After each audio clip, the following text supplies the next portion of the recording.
For over 2,000 years, one single point of light in the night sky has absolutely fascinated us: the Star of Bethlehem. So, was it a real celestial event, or was it something more? A divine messenger?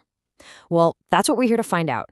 We're going to dive deep into this ancient mystery, follow all the clues, and just see where the evidence takes us. And that really gets to the heart of the whole investigation, doesn't it? Was this star just a rare astronomical phenomenon, a kind of cosmic coincidence? Or was there something more going on? Was it a deliberate, intelligent guide leading the Magi on their incredible journey? Let's take a look at both sides of the coin. All right, first up, let's put on our investigator hats and look at the case from a scientific point of view. Let's call it Exhibit A. For centuries, astronomers have been trying to find a rational, physical explanation for this star, and one theory has always risen to the top.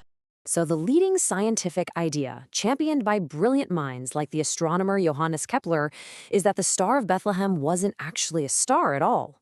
It was a planetary conjunction.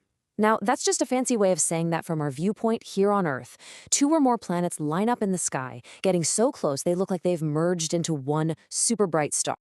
Now, this is where it gets really interesting. You have to remember, the Magi were expert astrologers. They read the sky like a book.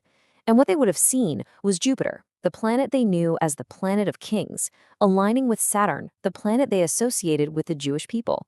And get this, it all went down in the constellation of Pisces, which to them symbolized the end of an era.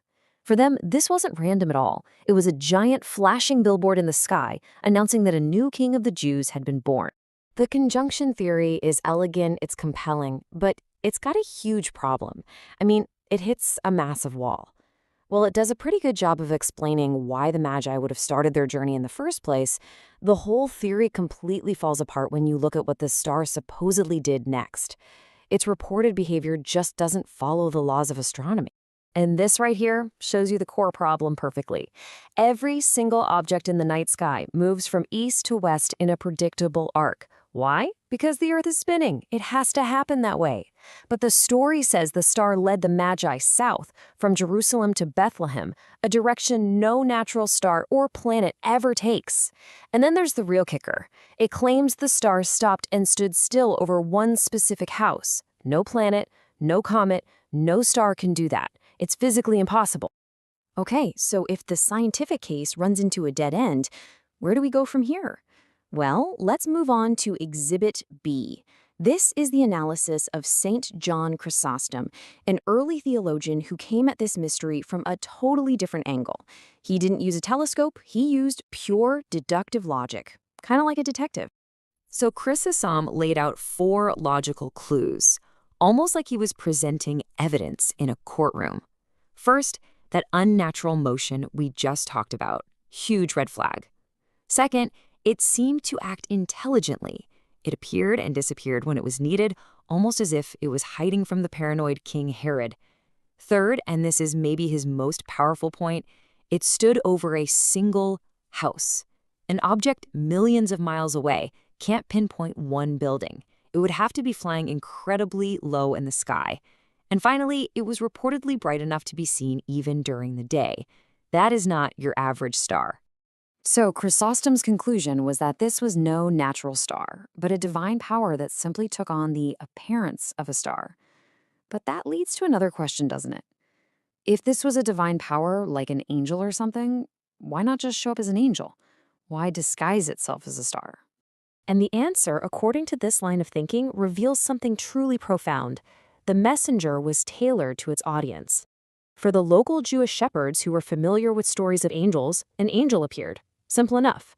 But for the Magi, these were foreign astrologers who read meaning in the cosmos.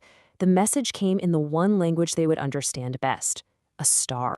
So the really crucial point here is that the form of the messenger was an act of, well, accommodation. It was about meeting people on their own terms.